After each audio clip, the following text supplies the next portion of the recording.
Hello and welcome to our live MBH Principals event. This is where your opportunity is to get to meet with the companies within the MBH group, find out a little bit more about the companies, find out a little bit more about the people behind the companies, and even more interesting, find out what we've all been up to. My name is Vicky Sylvester. I will be your host for this event, and I'm the principal over at Acacia Training and also the principal's representative on the MBH board. And for this event, because we've recently published our mid-year results that are available on the website, if you haven't seen them yet, we thought this would be a really good opportunity to share with you a little bit of reflection about what has been going on so far for the companies in the group, and then also forward-looking about what all the companies are looking forward to over the next couple of years. Since our last event, we have had another business join the group. So I'd like to extend a very, very warm welcome to Ali, Sharif and the team over at Vista.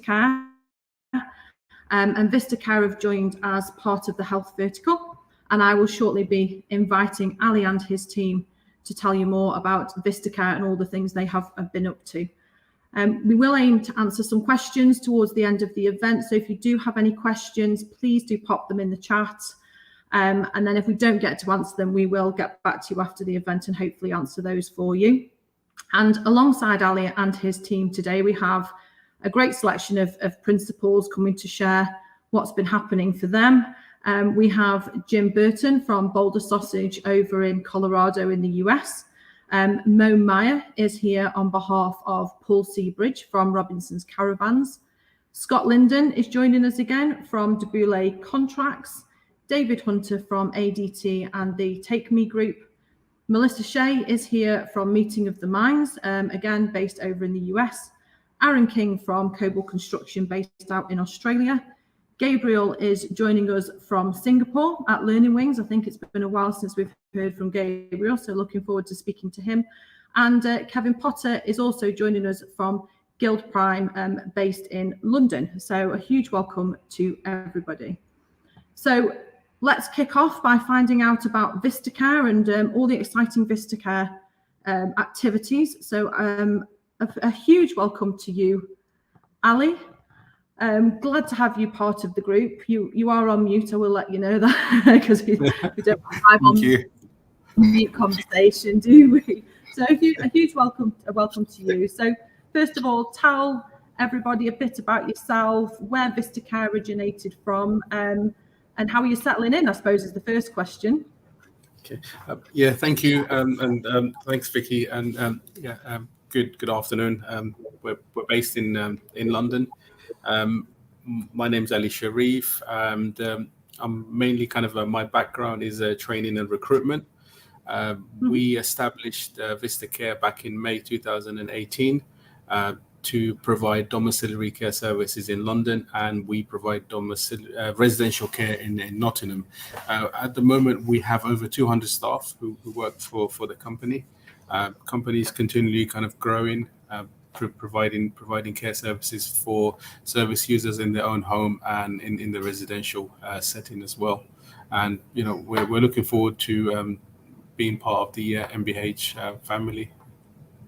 Brilliant. And where did VistaCare originate from? What made you set up VistaCare? We originally, as I mentioned, it's we myself and Steve, my colleague, we come from a training background. We were providing training within the care sector, and we wanted to provide something different when it came to care. That's where we acquired a small domiciliary care provider in London and grew that provision. Okay. The actual business that we acquired, it was the service required improvement, so we took it from requires improvement to a good provider. And last year we won our first contract with the local borough. Brilliant. And I know you're being very modest, but I know you're very entrepreneurial. Having known you for a little bit now as you've been coming into the group, I know you're very entrepreneurial, and I know that VistaCare is also a family business. So a huge welcome to Sonia, who is also joining us from VistaCare. So Sonia, tell us a little bit about yourself, your role in the business. Oh, hi everyone. I'm the finance director of the company. A little bit about myself. I actually come from a teaching background. So I had a career as a teacher in computing for secondary schools. So obviously, as a teacher, you're very keen on learning more, enhancing your skills and challenges.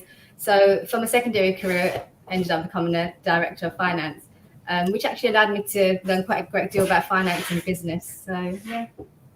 Brilliant. And you are a family business, aren't you, Ali? Because you've got your brother Shaq, who unfortunately is poorly today. So, for Sonia, what's it like working in a family business during the pandemic? How's that experience been? Well, actually, due to the nature of the sector that we're in, for us, we immediately became key workers.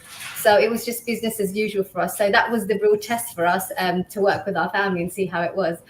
So to be honest, it actually brought us a lot closer together. So I would say Ali, Sam, Shaq, and even Stephen, though he's not my relative, he supported us more than any family member could. So I'd say the five of us, we can actually really rely on each other. We work very well together. We know each other's strengths and who can best tackle any adversities that we're all faced with. When we took on the business, we started off with 30 service users, and today we have a total of 190. So I'd say our hard work and all that work we did during the pandemic is finally paying off. Yeah, I come from a family business myself, and I always say if you can work with family, you can work with anyone. But when times are tough, it really comes into its own, doesn't it? You can really pull. I work with him. I live with him. You work and live with him. No, the pandemic really did brought us closer together. Brilliant, thank you, and a huge welcome to Steve. So I know Steve is the nominated individual, which we'll explain in a minute. So, tell us a little bit about yourself, Steve, what you've been up to with Vista Care, what your future plans are, and just all the amazing stuff that I know you guys are up to. Hi, Vicky. Thanks for inviting me today. So I'm Stephen Davis. My background is split between education and health and social care. So I've been in the industry, I keep saying 20 years, but the older you get, those years tottle up, and I stopped counting after 20. But Shaq reminded me it's now 26 years.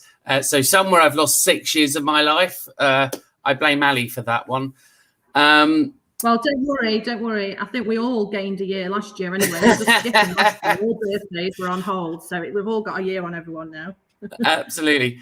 So my background's always been health and social care, and I always wanted to be a nurse, and I became a mental health nurse. And I had a passion for training, but I also had a passion for nursing. And when I met Ali all those years ago, I was a student nurse and training up, etc. And when Vista Care came along and I tried to leave, he was like, "Oh, I've got a great plan for you. You can use both of your skills." And there was Vista Care. Like Sonia said, we are a really close family. Ali, we class as brothers from different mothers. We, and like Sonia said, we all know our strengths and weaknesses within the team. So it's a great team for that. During COVID in the last year, I mean, when we really started, it was kind of more late December when we took the acquisition over and we started to get things rolling. And if you think kind of December 19 was the start of the pandemic. And I think our first real business meeting was I sat everyone down in the boardroom and we're like, "I think we've got a problem, everyone. Something's coming and I don't think it's good." And we I guess by January, we were already prepared for it. We'd already made packs. We'd already got volunteers. We'd already started social distancing. My OCD had kicked into full drive. Infection control was everywhere. And people are going to me, "Steve, it's not here yet." I'm like, "Nah, it's here. We're doing it." So we were ahead of the game. And I think in this industry, if you're ahead of the game and you're preparing and planning, then when it hits, you're already miles ahead of everyone else. And I think that put us in really good stead because, like Sonia said, we went from 34 customers up to we're now at that kind of 200 mark, and from kind of 300 hours a week to nearly 2,500 hours a week, which is a massive growth. So for us, we're one of those industries that can say COVID was good to us. So it enabled us to grow as an organisation. But equally, we were in a unique opportunity to recruit people from different talent pools. And for us, it meant in the care sector, we actually managed to get some really diverse workforce with amazing transferable skills. And because of that, we were able to then launch into some quite extreme apprenticeship programs, which you guys have obviously funded and supported us with. So we were able to offer the assistant nursing program, and we were one of the very first private providers, and definitely one of the first domiciliary services to offer this program. And it meant during the pandemic, we were able to nurse our customers. We stopped them going into hospitals. We took on much more clinical roles. And for the staff, it gave them that feeling of being involved in a really important team and being more than just somebody who was providing personal care. And for our customers, it gave that reassurance that they had a highly skilled workforce. And as I said, off the back of that, the council saw what we were doing. We were doing something very different, and it really has allowed us to grow, and grow we have done. Over the next year, we've got some really ambitious plans, as always, because we're quite an ambitious company. We're still tendering in local boroughs, and what's nice now is we're being invited to tender. So we went from Newham's 54th provider to their first choice provider.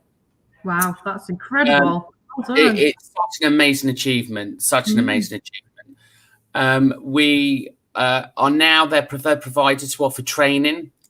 So they've offered us a direct contract to upskill the other 54 providers. So we were the first in, and now their preferred provider for training. And we're doing some really exciting programs with the council and co-producing things, which is just great because I get to use all my clinical skills and my nursing background to make a difference. So we're doing new programs there. So we've got that new revenue stream coming in that direction. We're looking at starting our second cohort of the assistant practitioner group because our first group will be coming to an end in the next 6 months. So we're looking to get our next cohort ready and hopefully doubling that in size because we're looking to take over another contract in a borough next to us, creating a further 200 jobs. So that's going to create a huge growth in the apprenticeships because that contract requires 100% apprenticeship commitment. So that's going to be busy.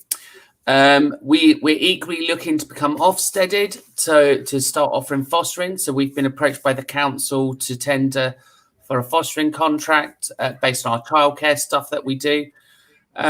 So we've got a lot going on. Really exciting time. It sounds absolutely incredible, and I really love actually how, as a care provider, and I find this, that I found the media gave a very negative image of everything, but actually care providers really just took it head on and worked really, really hard to get through the year. And, for you guys, you're coming out the other side in a far better position, it sounds like, than before you went in. Yeah. Absolutely. So Ali, what was it like recruiting? Was recruiting difficult during the last year? And obviously, if you have got another 200, places coming forward, you've got, how do you feel about recruiting people in? It's actually, I guess, like Steve said, Vicky, pandemic has been good to us. We recruited from various sectors. The good thing is we have our own internal recruitment team that kind of actively recruiting and training. I think we've kind of gone so good at recruitment that we're providing recruitment to all the other local agencies and all the mandatory training. So yeah, it's become like second nature to us, really. Yeah, recruitment hasn't been an issue. I guess during pandemic it was actually really good because a lot of businesses were closed, so you had access to a lot of staff who were at home. However, it is a little bit now challenging now, but with the team, kind of actively weekly recruitment, weekly training, we're kind of being able to keep on top of things, really. Yeah. Yeah, it sounds like between you, you've kind of got the perfect mix, haven't you? You've got somebody from a recruitment background, Sonia from a teaching background and finance background, Steve with his nursing, clinical skills and care background and teaching. Yeah, so yeah, it works. You pulled all that together to kind of Definitely. do that. And in the middle of all this, you had an acquisition, didn't you? In the midst of all of this, you actually did an acquisition into the group. So I don't know if you want to tell us a little bit about the care home in Nottingham as well, Ali, and what that does and what your plans are there.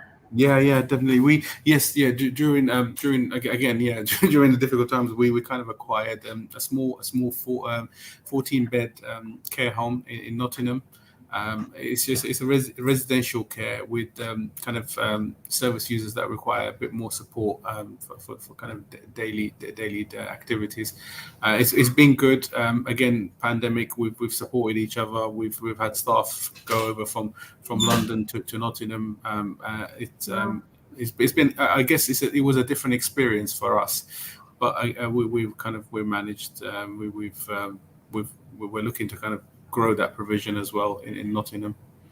Yeah, and I think that was my next question for you, Steve, is you've got all these exciting things going on in London, and then you've got this activity going on over in Nottingham.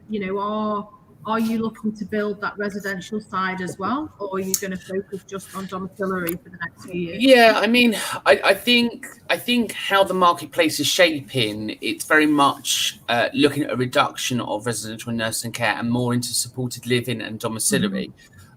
So we are looking at supported living contracts. So we've had an opportunity to tender for Sutton. They're actively hounding us, going, when can we start something? So supported living, I think, is definitely a way forward because it meets the government agendas on kind of least restrictive care options and this full ability to live your life well. So that's definitely a revenue and a stream we're looking at. And again, I believe Ali's looking at properties and acquisitions, etc., to support those. And the reality is, we just know that care is going to be one of those things that's always going to be needed. And as we age and we're an aging population, the demand is just going to go more and more and further. So I think for us, we're in a really good place. And our reputation is something that we're really proud of now. When people talk about us, we are a preferred provider for specialist care. We cover learning disabilities. That's our service in Nottingham. And Nikki, who's the registered manager there, has done a fantastic job and is a massive credit to the organisation. She's shown some real resilience and she's a true trooper. And again, for us in London, we're a mental health specialist service. So we won the mental health specialist contract, supporting over again. I think that contract's to support over 200 customers locally with mental health. We have our charity shop there as well. And our day centre activities, kind of arts and therapy. We've got a gallery under the stairs. So there's loads of things that we're doing. We recently won a contract for providing shopping and support services for people that couldn't get out. Normally if there's a contract out there and we think, oh, that looks interesting, pick up balls all over it and see what we can do. You'll make it work and think a little bit broader than just maybe one. Yeah, exactly. It's all about innovation and it's about kind of promoting that independence. We're really passionate about that enablement model and getting people back on their feet. And in some ways, what we do is about reducing the care hours from the council side, which doesn't seem a sensible business model because you think it'd be about pushing it up. But the reality is the more you reduce it, the more work you get because it shows that you're a sustainable business and you're doing what you're meant to be doing in the industry, which is promoting people's health and getting them back to where they need to be. Yeah. So do you have service users of all different age ranges that you look after? Yeah, absolutely. Our CQC registration is from birth to end of life for all health conditions and all mental health conditions. So we're covered for personal care and treatment of disease and disorder. So it's a Wow. massive scope. And that's why the training is really, really important. I mean, our induction program starts off with 5 days. It then goes into 2 days shadowing. It then totals into 42 mandatory modules online. There's 52 clinical skills. Then there's the care certificate. Then there's the MVQs. And then there's that pathway into nursing. And because we have all of those health conditions, both physical and mental health, that's a huge undertaking for any member of staff to learn all of that. Because even as nurses, we only specialise in one area. Yeah, yeah. And it's all music to my ears because I'm the environmental social governance person. This to me is all music to my ears. You're creating jobs, you're educating people, you're filling gaps in industries such as nursing, and you're helping people's health and well-being. And it's, you can do it all. I think it's a perfect example of all of those things definitely. And still be a business, make profit, and grow. So definitely. It's wonderful. And we have a massive green agenda as well. So our green agenda is all about environmental sustainability and the long-term planning. So again, where we can, we're using electric cars. We've got a cycle to work scheme where people can get their vouchers to cycle. So everything we're doing not only is to meet those agendas, but also the environmental agendas as well. So as an organisation, we'd like to think we're quite an ethical organisation in kind of our practices. Wow. It all sounds absolutely amazing. It would be great to get Nikki on one of these calls as well and find out about all the great stuff she's doing over in Nottingham. So again, a huge welcome to the group. It's great to have you. Thank you very much. And that's been really interesting. I've got loads of questions now that I'm going to have to do for another day. But I'm sure by the time we meet again at the next quarterly event, you'll have just done a whole heap of other stuff to talk about. So thank you so much for your time, both of you. It's been great to have you here. Lovely. Thank you. So I'm going to move next to the construction vertical, and I'm going to welcome on Aaron from Cobalt Construction over in Australia. We've got Scott here from Boulay Contracts in London, and then also Kevin's here again joining us from Guild Prime over in London. So huge welcome to you all. Are you all well and okay? Very good, thank you, Vicky. Great, thanks, Vicky. Yeah, all good, thanks, Vicky. Good, really good to see you. I'm going to go to you first, Kevin. So we know there is no doubt there's been a lot of disruption to the construction industry, continued disruption, which I'm sure you're going to tell us about in a moment. But what's the year been like so far for Guild Prime, and what exciting projects are you working on? Yes, Vicky. It's been a very interesting year again. Beginning of the year, first few months was very difficult with many COVID restrictions still in place.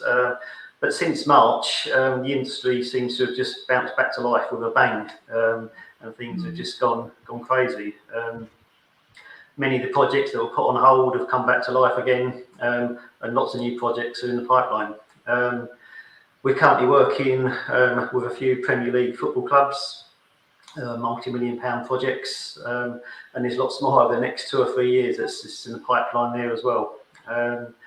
We just started a new commercial fit-out project in Sandcroft, which is a new office building in Newgate Street, London. We're fitting out the reception, all the toilet cores, cloakrooms throughout. Again, this is a multi-million-pound project for us. We're on site at Baker Street for a new client of ours, which is the Select Group. And they've got lots of nice new projects coming online for the next 2 or 3 years. We're converting an existing commercial building there into prime luxury apartments. Again, this is a multi-million-pound contract. We're working with Abercrombie and Fitch, a couple of stores. We're just starting a new store in Ashford in Kent. And we've got other prime luxury residential projects in London and commercial projects up and down the UK. We've got an order book of over £10 million at the moment, wow. and there's a lot more in the pipeline. So it's the largest order book that we've ever had. Wow, that's so, incredible. That is actually incredible, isn't it? And it's so the next 18 months is looking very rosy for Gilprime. Wow, and it sounds like you've got a good order book as well, but they're longer term, quite long term contracts as well. Yes, I mean, next year is all. If we didn't win another project, which I think this afternoon we're going to sign another contract. But if we didn't sign another contract, we've got next year already fully booked. So we're certainly next year is going to be the biggest turnover we've ever done. Wow, and we'll talk a little bit in a second, if you all don't mind, about some of the challenges around that as well, because we all know we haven't got enough lorry drivers. We just know that's the problem. So we can talk a little bit about that in a minute. So what about yourself, Scott? Have you got anything to add? Are you experiencing similar things, and what exciting projects are you guys working on? Yeah, I think our experience over the last 18 months has been slightly varied. It's been tough, but it's also been able to create some great opportunities for us. Some of the difficult items we've had where, as Kevin mentioned, clients putting projects on hold, and we're seeing those come back now. But we've also had clients, just pushing the go button. They just want to get things started.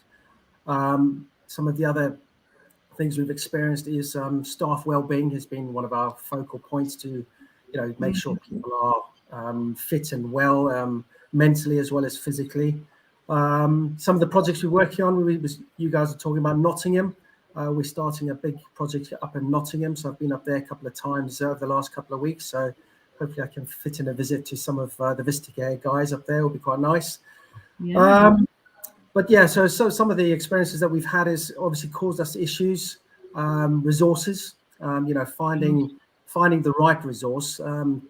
You can get any resource, but it's because we're a high-end fit-out business. You've got to find the right person that fits the right job and the right mold for the business. So it's quite difficult to do that. So we spent quite a bit of time identifying the right candidates for that, and also when is the right time to recruit that, because our clients are sometimes just forcing projects upon us to start within a week or 2 weeks. To be able to have that resource or available resources is something is proving us a little bit difficult for us, and also staff wages and things like that. Material shortages and increase in material costs is also been a bit of a challenge.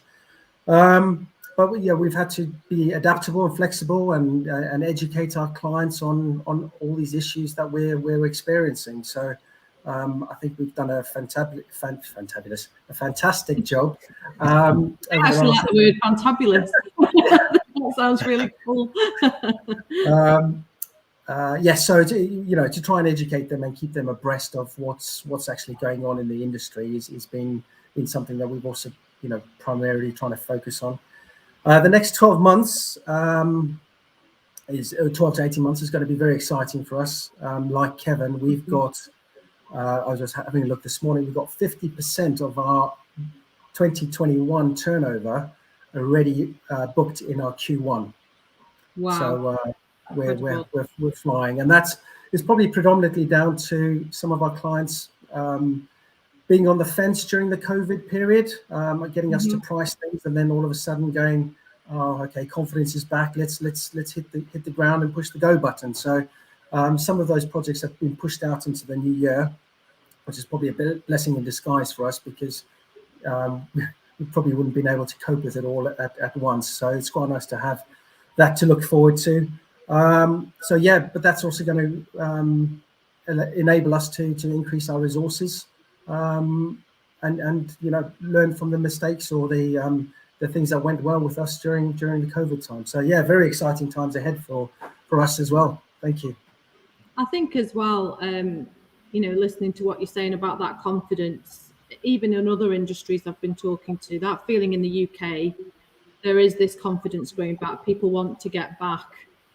They want to be spending, building, and getting ready for that next phase. So it sounds like that's exactly what you're seeing in this industry as well, which is really, really, really positive. Yeah, it's not just the sort of personal confidence, going out and eating in restaurants or going to hotels or whatever, but it's also the financial confidence. There's a lot more lending, there's a lot more money that's now flowing around, which is enabling these projects to come to fruition. So I do think it's a start of a snowball effect, and it's only going to get busier, which I might lose some more hair. Don't know.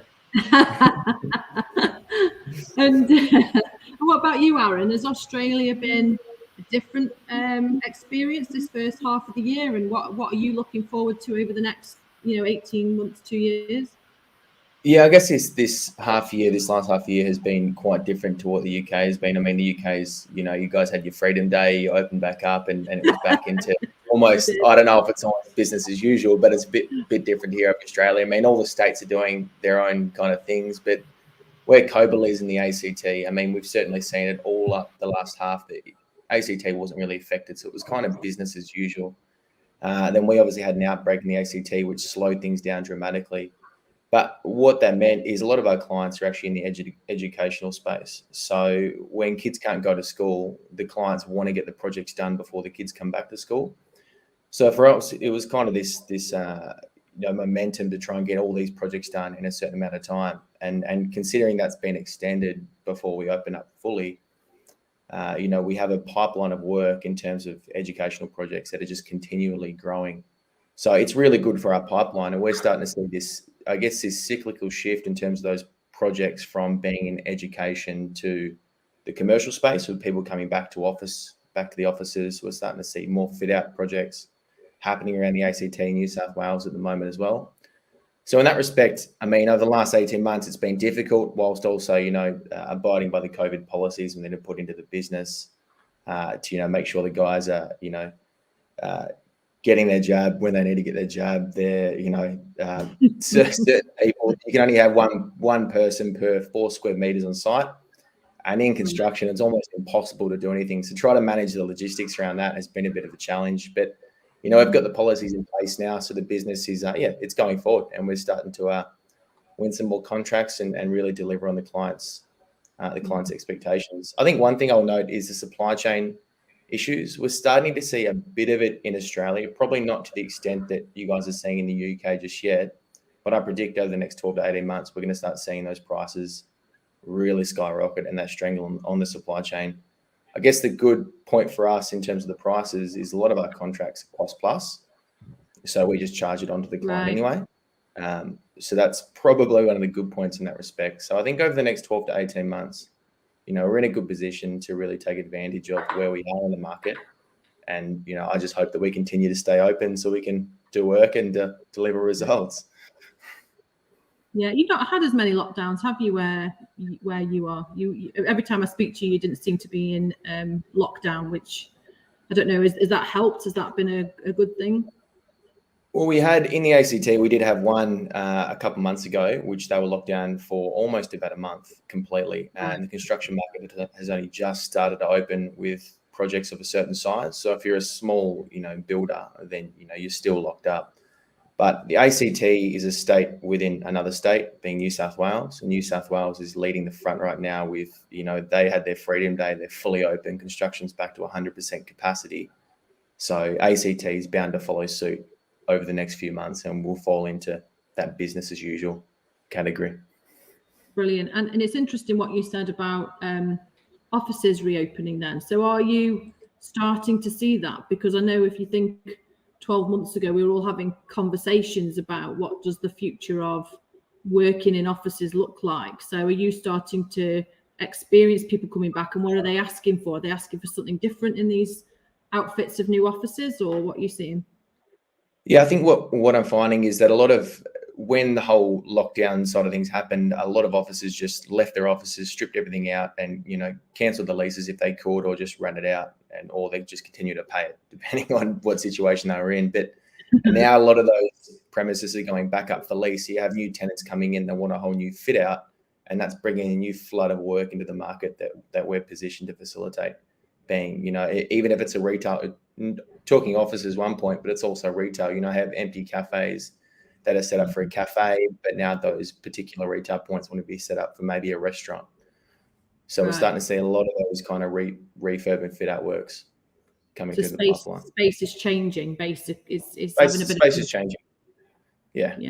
Yeah. And what about you, Kevin? Are you seeing anything in that space, how space is changing? Are you being asked to do different kind of projects than perhaps you were before? Yeah, well, like the Baker Street project I mentioned earlier, I mean, that's a commercial building, and it's been turned into prime residential.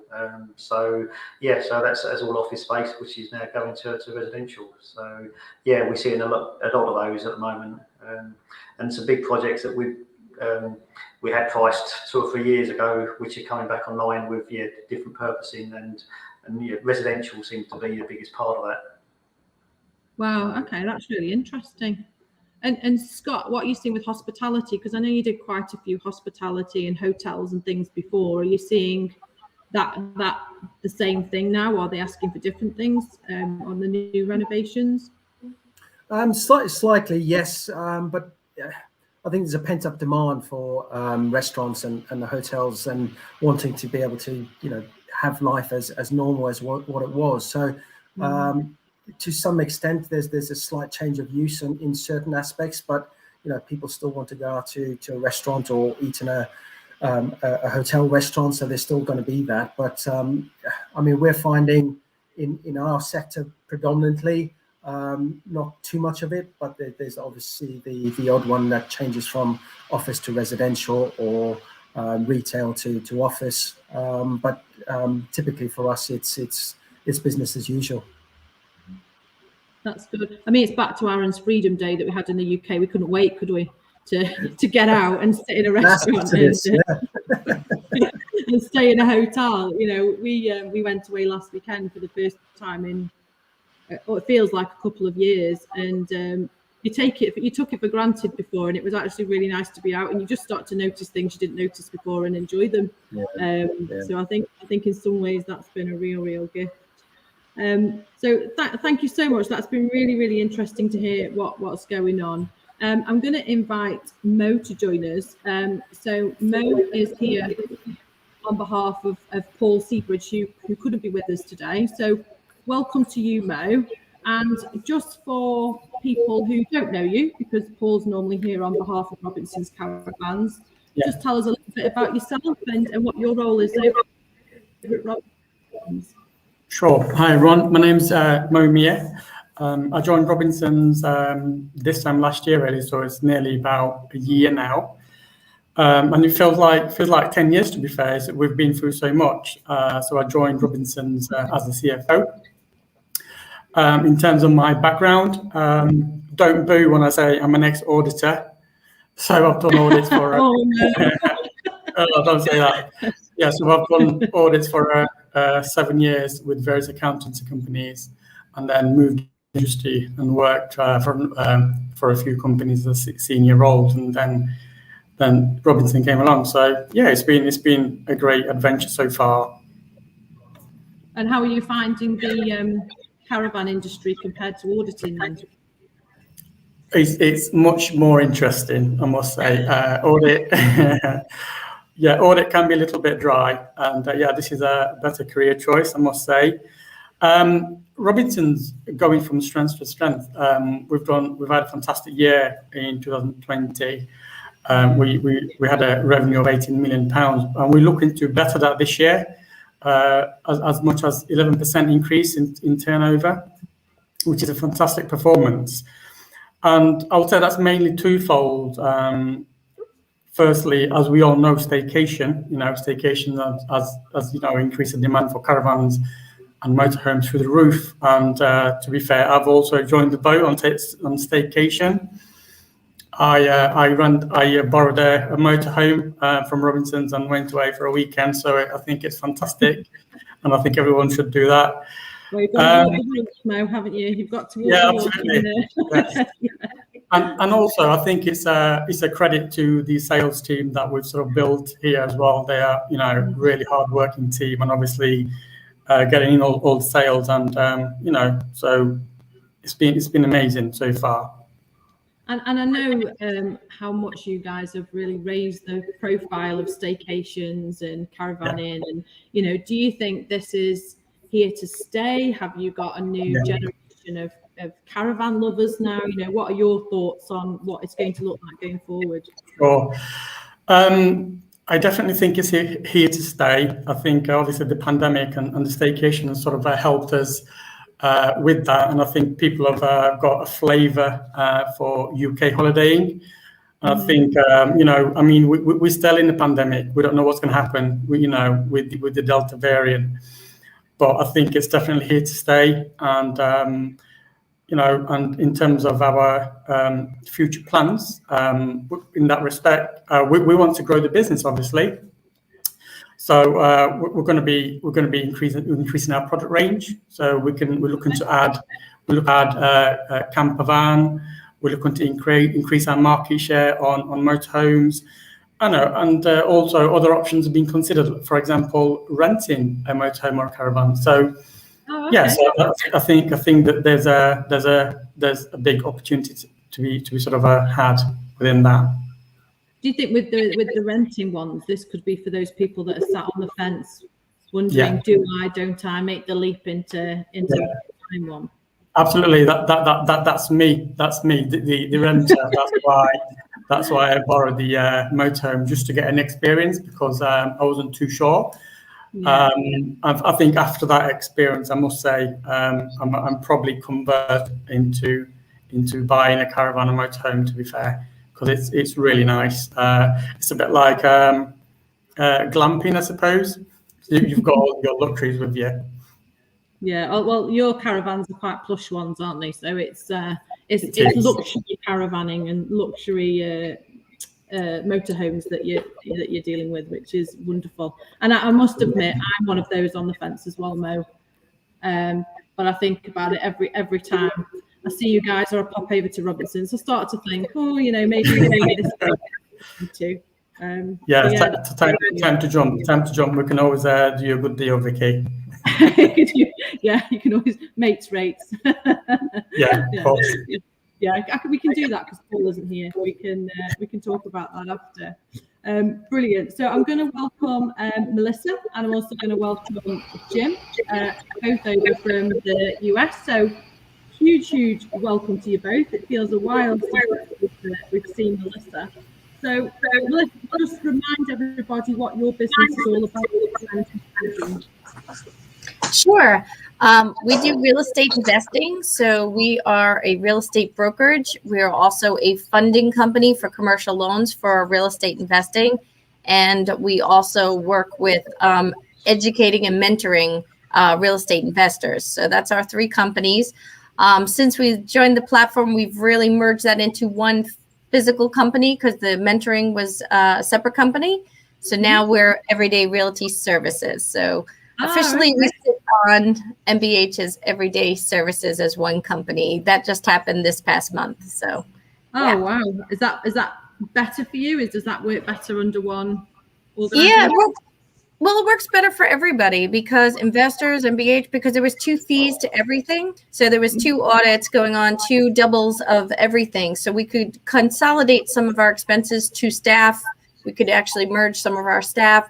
So from a perspective of revenue source, it was just a better way to keep our investors happy with less expenses and less auditing expenses and not being divided between the 2 companies. Now I'm just one CEO of one company. So I think that works really well.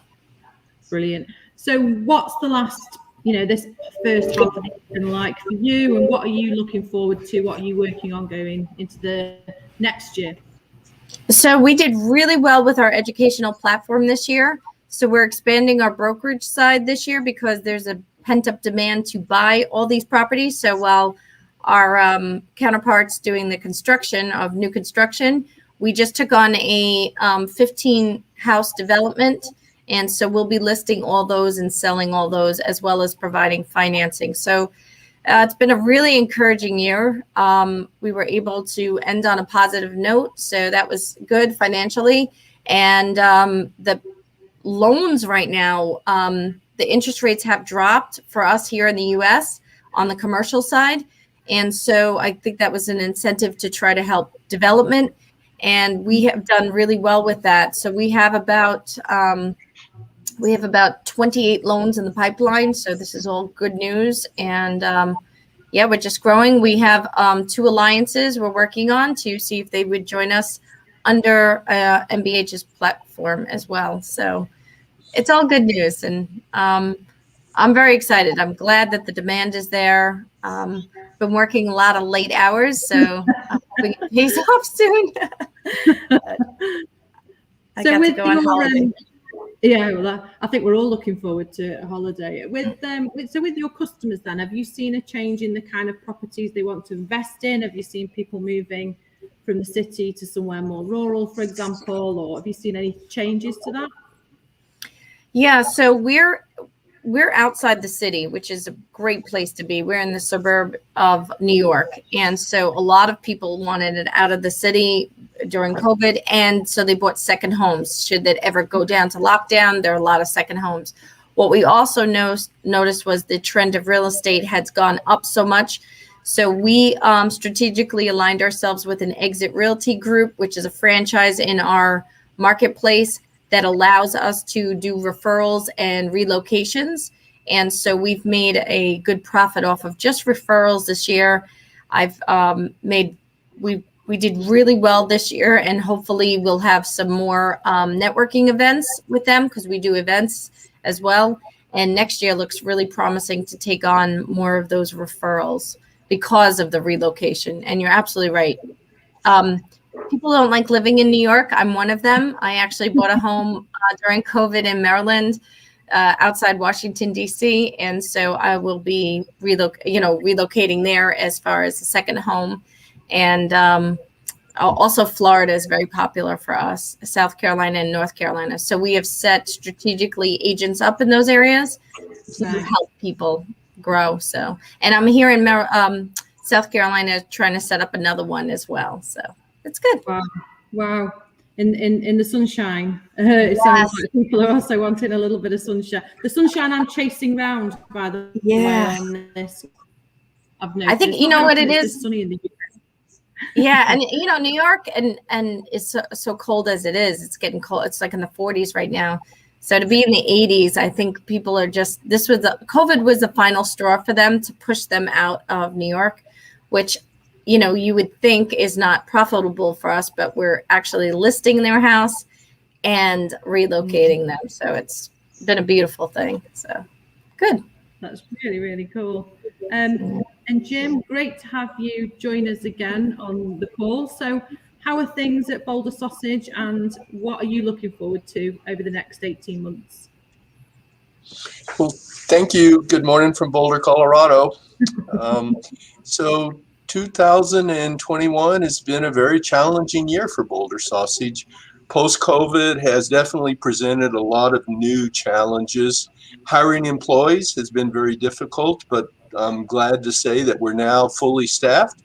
We just hope to keep our team members with us. We're experiencing supply chain issues that we've never seen in my 30 plus years in this business.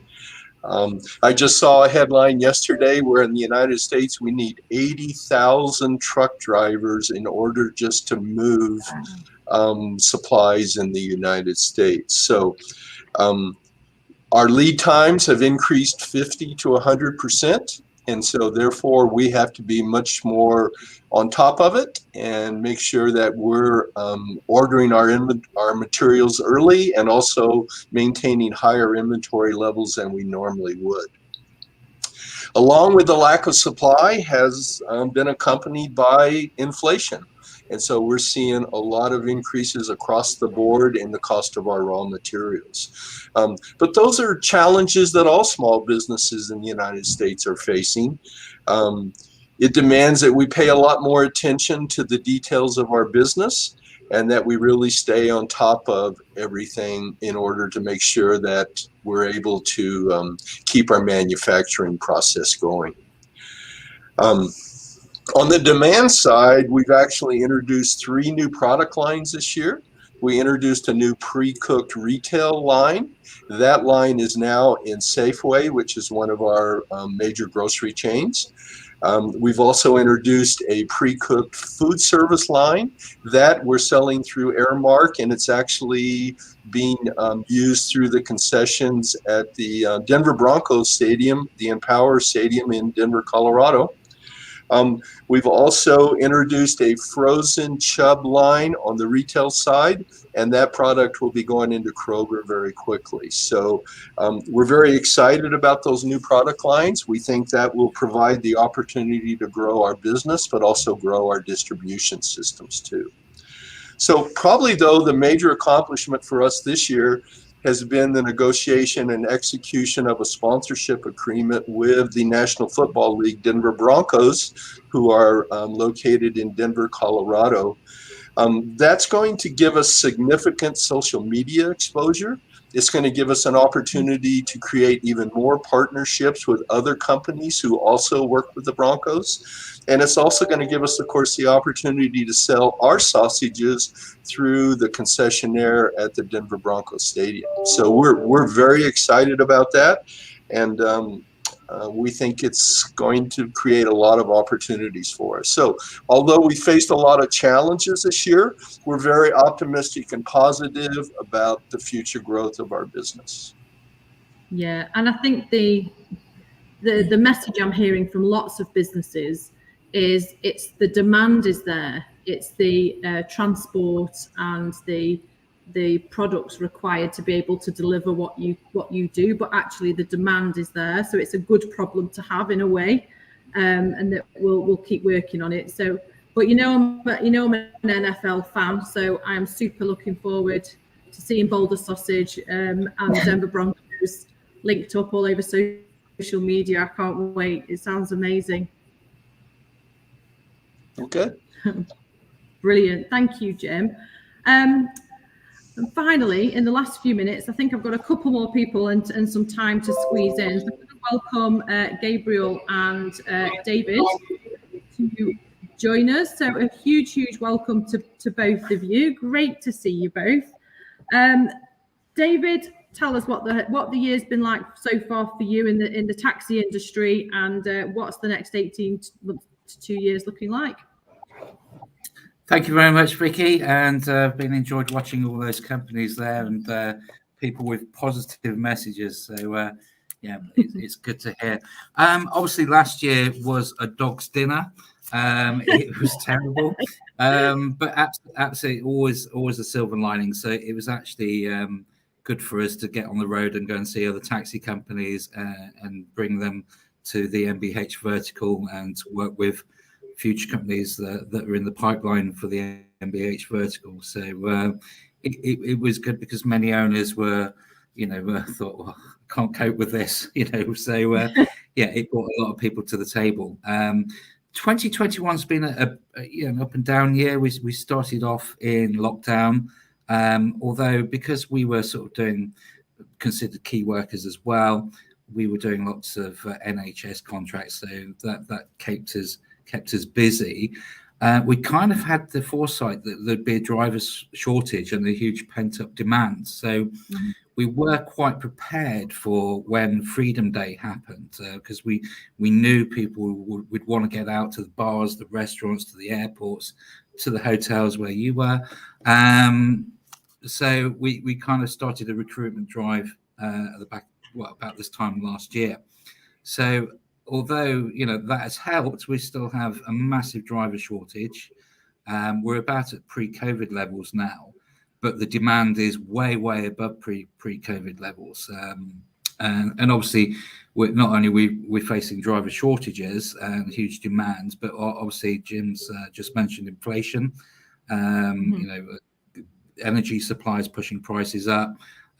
Recently in the UK, we had the stampede on the gas stations, the petrol stations, where we're running out of fuel. There was no supply issue, but the media had hammed it up and created this shortage. And I think it was about this time last month, there was a week where it was just so difficult to get fuel. So that had an effect on our business. Drivers were queuing hours to, half fill their tanks. But fortunately, that was around for a week. I think it's moved on to toys now and turkeys for Christmas. Yeah, turkeys. That's what I keep doing. Which is beyond not the realms of our trade, and sausages as well, I believe, Jim. Yeah, sausages. We love our British bangers over here.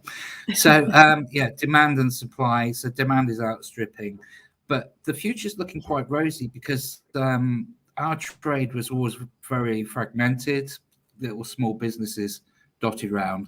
Then we had the American invaders, Uber came to our shores and kind of modernized the trade with its app. They've never made any money in the UK. They've done extremely well in London, but not so well out of London in the provincial towns. Uber is a bit of a one-trick pony.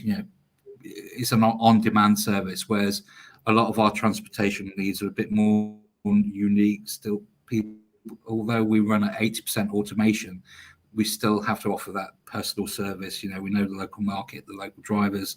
If you're booking a wedding reception or a trip to the airport, then you kind of want to pre-book your service. So we're more pre-booked than on-demand, but we offer the on-demand as well.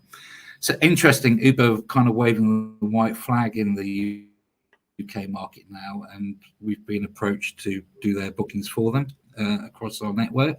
So that will be going live in some of our depots sort of from December this year. So that's really exciting. So that will fuel growth. So we are looking at growth. People are giving up car ownership, which is fueling demand. The cost of fuel obviously having an impact on that. Household bills going up. Do you really need that third car, that fourth car, that second car? Do you really need a car in the new green agenda? So yeah, I think the future is very, very looking brilliant. And obviously, we will be tying in more into other apps with mobility as a service. So you can book your trains, your hotels, your taxis, your cars, your rides, whatever you call them, on one app. So we have been approached by a lot of big blue chip companies that want to tie into our network, which is what we're here to do, is to create a network. Obviously, MBH has fueled that, and the support and love that we get from not just you, Vicky, although you give a lot of love, but from all the principals on the group, and Callum and finance and everything else. So yeah, hugely optimistic. I know, obviously, I think we've accepted in the UK COVID is something we have to live with. I don't really foresee any further lockdowns. I don't think we can afford it as a country.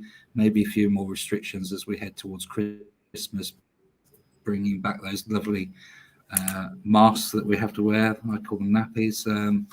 But yeah, I think it's onwards and upwards, and yeah, to the new normal. Sounds absolutely incredible. And very quickly, Gabriel, I'm going to move over to you, both in the education space, and David's talked about drivers. There isn't a day in the past 3 months where somebody isn't ringing me, asking me if we can train drivers, find drivers. But what's it like for you over in Singapore in the education space? How's Learning Wings doing? Hi, good evening, everybody. It's been nice hearing what everybody's saying. All my counterparts I've not seen for a long time, so great. This year, 2021, has been kind of also a roller coaster ride. I mean, we know the last year was it hit us as well. Yes, we hit everybody, but we were fortunately able to end last year on a positive note. Unlike David, this year we started off in the physical classes. Right, there was no lockdown. So for the first half of this year, we had physical classes all throughout the centers. We've got like about 15 centers we're working with all around the island. And then what happened was, towards the end of the first half, the lockdown came in. So, I mean, in Singapore, Singapore is like kind of the poster child of COVID control in Southeast Asia, right? Until recently, in the past 2 or 3 months, where things just surge, all the infections just surge. But the fortunate thing is that most of our population is vaccinated, fully vaccinated, and so our government is kind of like changing gears. Instead of prevention, it's like moving towards living with COVID. Yeah. So that's the context right now, right? So it's here to stay, just like the common cold. So while people are infected with COVID, life still goes on. So it is with that premise that's sort of affected what we do. So the first half of the year was physical, and then the second half of the year, we have got to change and go to online classes.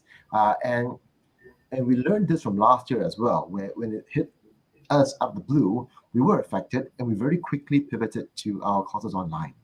And so this year, when it did, we had a much smoother transition. Granted, we have had a lot of teachers who are still kind of stuck. And we've got a lot of teachers in our midst. We've got about 50 to 70 teachers at any one time. We conduct roughly about 200 classes going on every single week. Some of these teachers are really experienced. Yeah, they've got like 30, 40 years of experience. And one of them is my primary school teacher. Another one is my secondary school teacher. She's now a principal, and they've joined us after they retired. So they've got 40 years of experience, solid and all, but their IT skills not that great. Yeah. So we spent a lot of time retraining our teachers to bring them on board and finding out new blood. So we did that this year. I'm happy to say this year we'll be like at least about 40 to 45% up from last year, which is pretty good. And in the past few months, we've been running the things and running our classes going on as well. And we've also attended for quite a few projects. So we are now coming towards the end of the academic year in Singapore. Yeah. And then we've just won a fairly large contract for the holiday programs coming up towards the year end. That would give us about 100 to 120 classes. So we're kind of like occupied for this 2-year-end programs. That's what we're doing. That's great. So coming up to the end of the year, we thought that we would have a couple of weeks of break. But what happened was that we sort of like also attended for next year and preparing for next year. So at the back of the end of this program and the coming holiday program, we also won a contract for the next 2 years for our industry, which is quite a tall order. Because to put it into context, because our business is mostly B2B, yeah, business to business, we work with non-profit organizations as well as schools. Most of these projects are short-term projects, where like about 10 weeks, 8 weeks, so short-term sporadic projects, and we do many of those projects. So to win a multi-year contract in Singapore, it's quite unheard of, and we're quite happy to we've won that. So for the next 2 years, our order book is quite fixed, and we've got that base, and this is not even counting the sporadic projects we'll do and other ad hoc programs we will do. It will just add on to our bottom line. So that's absolutely really amazing. 2 years, and I'm happy to share. I've not shared with you, Vicky, because we've just got that over the weekend. So that's really awesome. Absolutely incredible. Honestly, it's absolutely incredible. It is. So happy for you. It's amazing work, and I'm really sorry we're a little bit over, and we're going to have to wrap up. So I do apologise for running a little bit over. No problem. No, it's not you. I'm the chair. This is on me, and I've been chasing the sun around, but the sun in the UK is a gift, so I'm going to take that as a positive. So a huge thank you to all our guests, and a huge thank you to everybody that's watched. And stay safe, and we look forward to seeing you all in the new year. Take care, everybody. Thank you. Okay. Bye.